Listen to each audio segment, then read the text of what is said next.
नमस्कार। न्यूज 18 मध्य प्रदेश छत्तीसगढ़ देख रहे हैं आप और मैं हूं प्रशांत कटारे। रायपुर से इस वक्त की बड़ी खबर की शुरुआत करेंगे। अधिवेशन के बाद कांग्रेस नेताओं का जाने का सिलसिला जारी है। सोनिया और राहुल गांधी दिल्ली रवाना हुए हैं। राष्ट्रीय अध्यक्ष मल्लिकार्जुन खड़गे भी दिल्ली के लिए रवाना हो गए हैं। सीएम भूपेश बघेल और पीसीसी अध्यक्ष मोहन मरकाम भी एयरपोर्ट पर मौजूद रहे इस दौरान। तो आपको बता दें कि रायपुर में वे कांग्रेस का महाधिवेशन खत्म हो गया है और अधिवेशन के बाद अब कांग्रेस नेताओं का रवाना होने का सिलसिला जारी है। सोनिया गांधी और राहुल गांधी दिल्ली के लिए रवाना हो चुके हैं। इसके अलावा कांग्रेस के राष्ट्रीय अध्यक्ष मल्लिकार्जुन खड़गे भी दिल्ली रवाना हो चुके हैं और इस दौरान मुख्यमंत्री भूपेश बघेल, प्रदेश कांग्रेस अध्यक्ष मोहन मरकाम भी एयरपोर्ट पर मौजूद थे।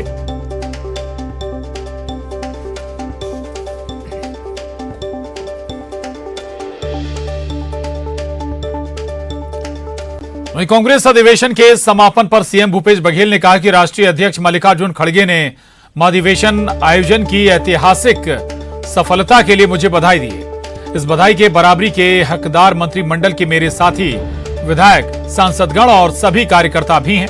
मैं भी आप सबको बधाई देता हूं और आने वाले समय के लिए हमें इसी तरह तैयार रहना है। भारतीय राष्ट्रीय कांग्रेस के इस 85वें महाधिवेशन में हिस्सा लेने आए सभी नेताओं प्रतिनिधियों का हृदय से आभार व्यक्त करता हूं। हमने बीजेपी जनित अनेक विघ्नों और चुनौतियों का सामना करते हुए इस आयोजन को सफल बनाने का प्रयास किया। यदि कहीं कोई कमी रह गई हो तो आप सबकी शिकायतों और सुझावों को विनम्रता से स्वीकार करता हूं। मैंने उनको विनम्रता से बताया था कि महाधिवेशन एक मंथन महायज्ञ है, इसमें खरदूषण की तरह विघ्न मत डालिए।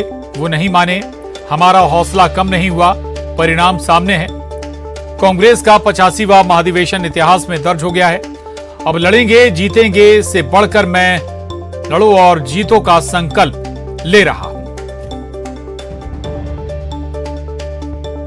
तो मुख्यमंत्री भूपेश बघेल ने महाधिवेशन के खत्म होने के बाद ये ट्वीट किया है और संदेश भी पार्टी नेताओं और कार्यकर्ताओं को दिया है। कार्यकर्ताओं को संदेश दिया है मुख्यमंत्री भूपेश बघेल ने महाधिवेशन के खत्म होने के बाद। दरअसल कांग्रेस का, भारतीय राष्ट्रीय कांग्रेस का ये 85वां महाधिवेशन खत्म हो गया। आगे बढ़ेंगे। रायपुर से इस वक्त की बड़ी खबर है। एक बार फिर भारत जोड़ो यात्रा हो सकती है। अधिवेशन के अंतिम दिन कांग्रेस नेता जयराम रमेश का बयान आया है। पार्टी अरुणाचल प्रदेश से गुजरात तक भारत जोड़ो यात्रा निकाल सकती है। तो ये बड़ी खबर है इस वक्त की। एक बार फिर भारत जोड़ो यात्रा हो सकती है। अधिवेशन के अंतिम दिन कांग्रेस नेता जयराम रमेश का बयान आया है। पार्टी अब अरुणाचल प्रदेश से गुजरात तक भारत जोड़ो यात्रा निकाल सकती है।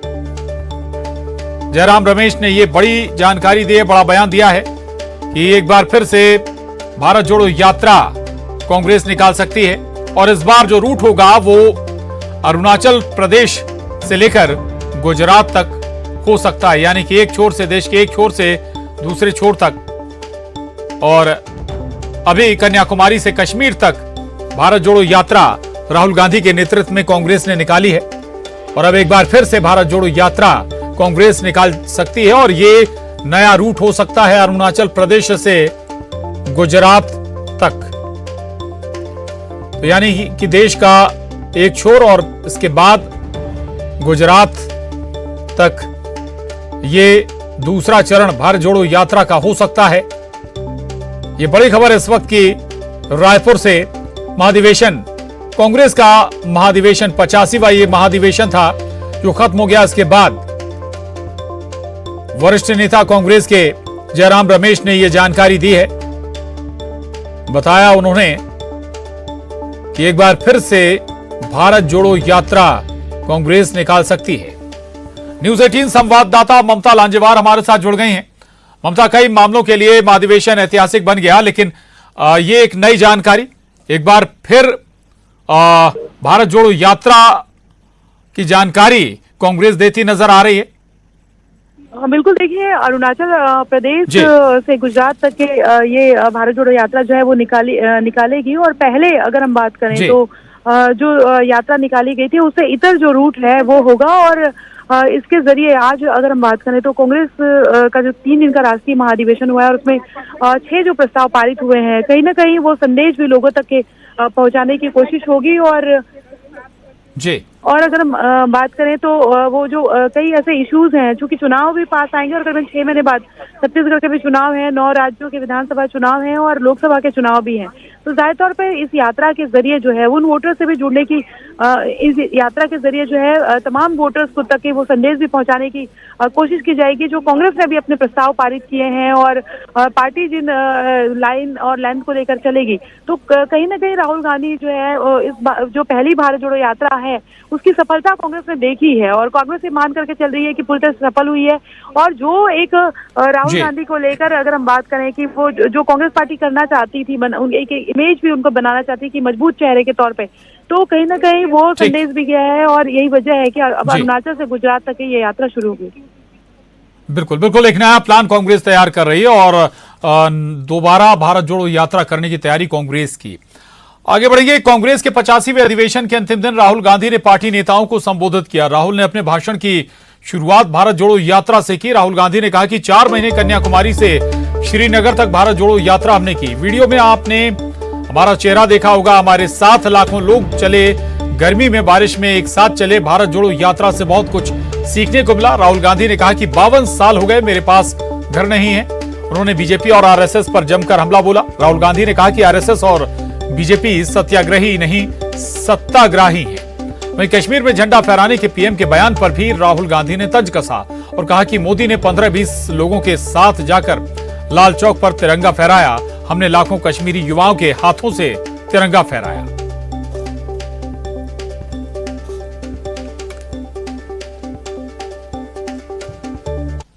52 साल हो गए,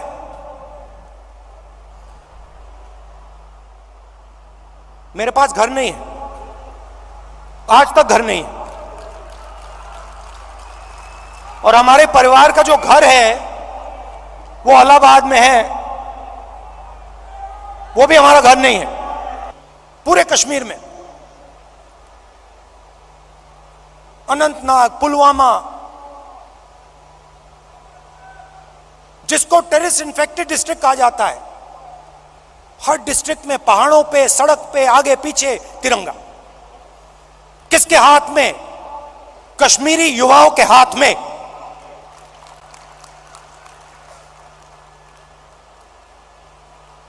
सीआरपीएफ के लोग मुझसे कह रहे भैया ये तो हमने कभी जिंदगी में नहीं देखा, ये क्या हो गया? मैं सुन रहा था, मैंने सोचा देखिए हिंदुस्तान के प्रधानमंत्री को बात समझ नहीं आई, बात समझ नहीं आई।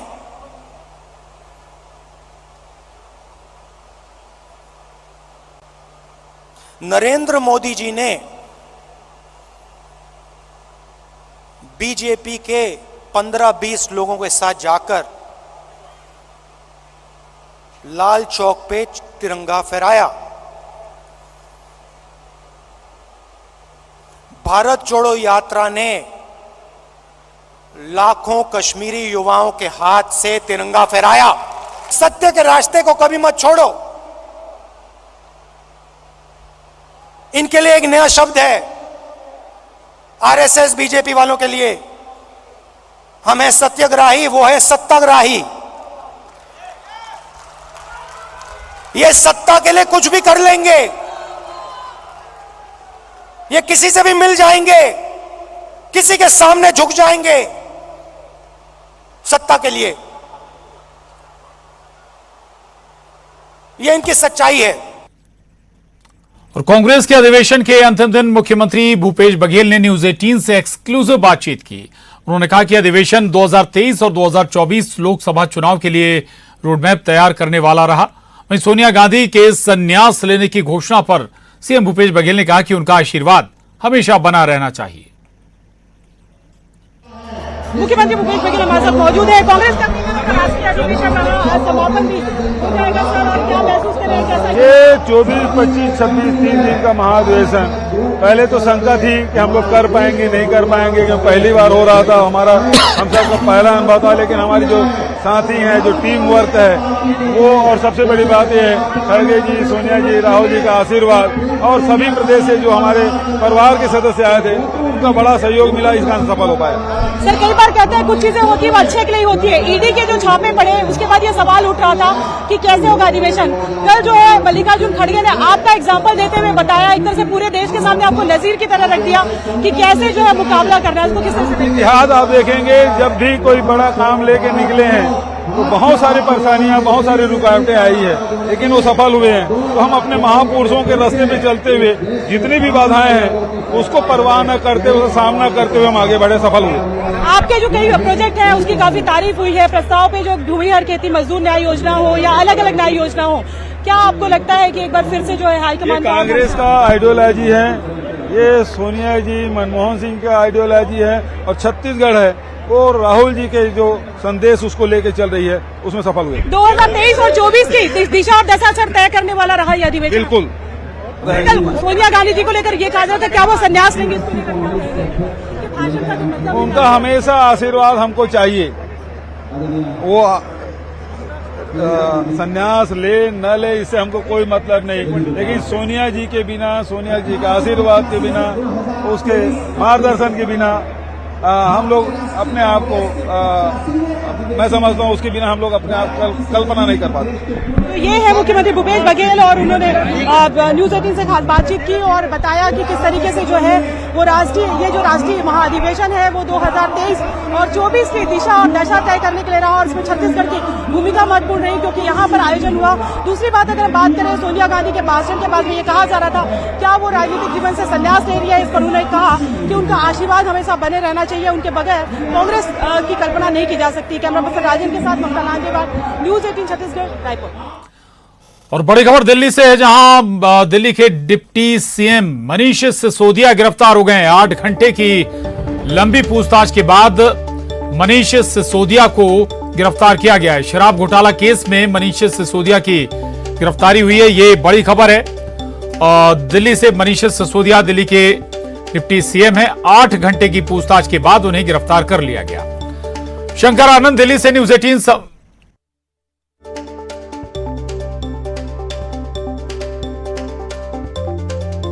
मनीष सिसोदिया की गिरफ्तारी हुई है। दिल्ली के उप मुख्यमंत्री हैं मनीष सिसोदिया। दरअसल शराब घोटाले में पूछताछ की जा रही थी मनीष सिसोदिया से, और करीब 8 घंटे के बाद, 8 घंटे लगातार पूछताछ के बाद आखिरकार मनीष सिसोदिया की गिरफ्तारी हुई है शराब घोटाला केस में। इससे पहले भी पूछताछ हो चुकी थी मनीष सिसोदिया से। इतना नहीं, मनीष सिसोदिया के घर पर रेड भी हो चुकी थी, और अब जाकर मनीष सिसोदिया को गिरफ्तार कर लिया गया। करीब 8 घंटे तक लगातार सीबीआई ने पूछताछ की और उसके बाद गिरफ्तारी हुई। न्यूज 18 संवाददाता शंकर आनंद दिल्ली से हमारे साथ जुड़ गए हैं। शंकर, 8 घंटे लंबी पूछताछ के बाद क्या सीबीआई को हासिल हुआ जिसके बाद गिरफ्तारी हुई? 8 घंटे तक जो जिस तरह से मनीष जी, और उस बाद जिस तरह से गिरफ्तारी की गई है, अब सबके बाद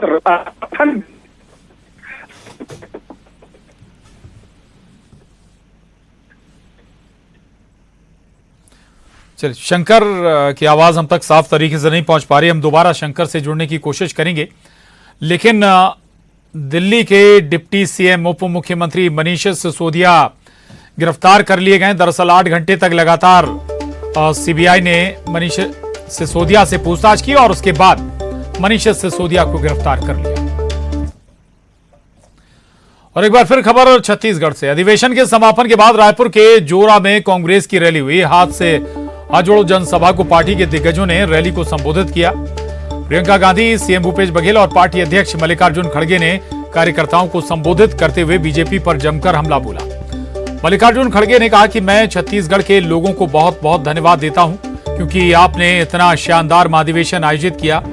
सीएम भूपेश बघेल ने कहा था कि चाहे ईडी सीबीआई की रेड होती रहे, हम अधिवेशन को यशस्वी बनाएंगे और उन्होंने साबित करके दिखाया है।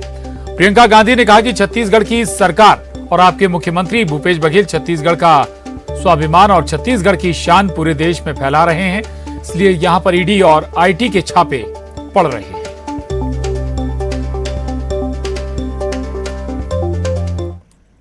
किसी ने कहा कि छत्तीसगढ़ में होना चाहिए और भूपेश बघेल जी ने तो सबसे पहले आमंत्रण दिया कि मेरे क्षेत्र में, मेरे स्टेट में कांग्रेस का बहुत बड़ा अधिवेशन होना चाहिए। हमारे लोग तैयार हैं, चाहे वो ईडी की रेड हो, सीबीआई की रेड हो, चाहे कुछ भी हो, हम यशस्वी बना के दिखाएंगे, ये उनका दावा था। और आज वो हम आंखों से देख रहे हैं, ये सभी उन्होंने साबित कर दिया। चाहे कितना भी तकलीफ हो, इसको यशस्वी बनाएंगे, ये उन्होंने किया।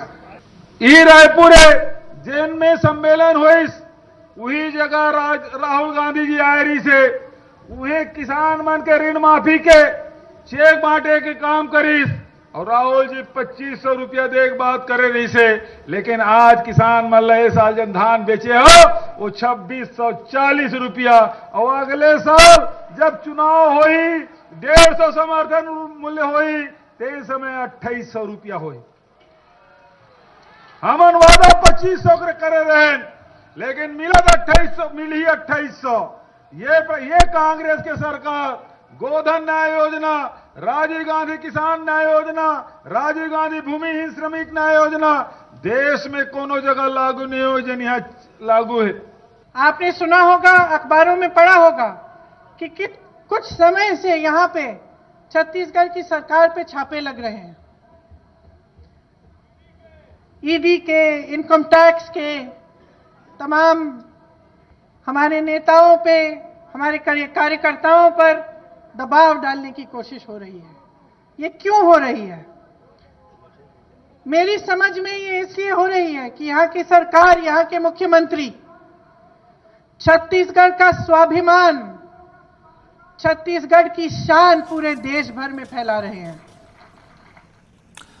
और अब बड़ी खबर छतरपुर से है, जहां 3 साल की मासूम बच्ची खुले बोरवेल में जा गिरी है। 3 साल की मासूम बच्ची नैन्सी जो कि बोरवेल में गिर गई। खेलते समय बताया जा रहा है कि हादसा हुआ है। बोरवेल खुला हुआ था और खेत में ये बोरवेल कराया गया था। हालांकि जैसे ही अधिकारियों को सूचना दी गई है, प्रशासन को सूचना दी गई है, अधिकारी मौके के लिए रवाना हो चुके हैं। और शुरुआती जो जानकारी है अभी वो ये कि करीब 30 फीट गहरे बोरवेल में फंसी हुई है। करीब गहराई 30 फीट है जहां बच्ची फंसी हुई है। 3 साल की मासूम बच्ची नैन्सी। और कुछ समय बाद बताया जा रहा है कि एक्सपर्ट और एनडीआरएफ की टीम भी मौके पर पहुंच जाएगी। ये जो पूरी घटना घटी है ये छतरपुर जिले के बिजावर के ललगुआ गांव का मामला है।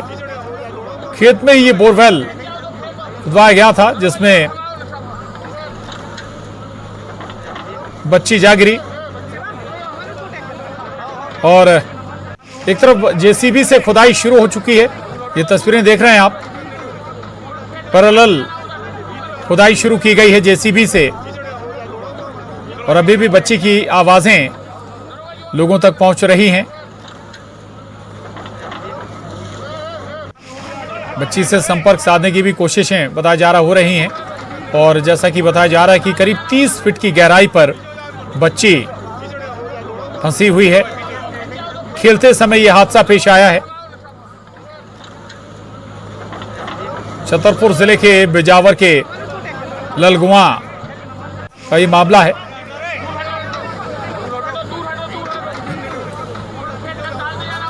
कितने साल की है? 4 साल। कैसे गिर गई, क्या हो गया? मोड़ी जा रही थी, पता नहीं कैसे गिर गई। आप लोग क्या करने आई थी यहाँ पे? बीन रहे थे हम मटर। कटाई करने आई थी? नहीं, बीन रहे थे। अच्छा, किसके खेत में? यही तो खेत थे। अच्छा, तो बच्ची खेलते हुए वहाँ बोर में पहुँच गई। हाँ। आपको कब पता चला? ये जो लड़का चिल्ला रहा हो तो अच्छा, रो रही। फिर इसके बाद आप लोगों ने क्या किया? कुछ भी नहीं, अब क्या करते, बैठे हैं। आप क्या चाहती हो? निकाल यार बस। बच्ची कटाई करने के लिए यहाँ आई थी, उसके माता पिता भी यहीं थे और बच्ची वहीं पे थी। अब वहीं बोर था और ये कितने बजे घटना? 5 बजे का। तो इसके बाद सूचना दी गई? इसके बाद सूचना दी गई, हमें जानकारी जैसे मिली सूचना दी अपने। तो प्रशासन बचाने में हाँ सहयोग कर रहा है। कौन कौन है यहाँ पे? SDM है और CO भी है और पुलिस विभाग भी सभी है। सतई थाने से थानेदार है, अधीक्षक हैं यहाँ बिजावर से, सभी लोग हैं। छतरपुर जिले के थाना बिजावर में 3 वर्ष की बच्ची नैन्सी विश्वकर्मा बोरवेल में गिर गई है, जिसके लिए जिले के सारे संसाधन इकट्ठे किए जा रहे हैं और हम लोग भी जिला मुख्यालय से बिजावर जा रहे हैं। और हम सब आप लोगों से उम्मीद करते हैं लगातार आप बच्ची के लिए प्रार्थना करिए और हम सबका यही प्रयास रहेगा आज बच्ची को सकुशल रिकवर करें। तो 3 साल की मासूम बच्ची बोरवेल में गिरी है, कोशिशें जारी हैं, प्रशासन मौके पर मौजूद है। बुलेटिन में बस इतना ही।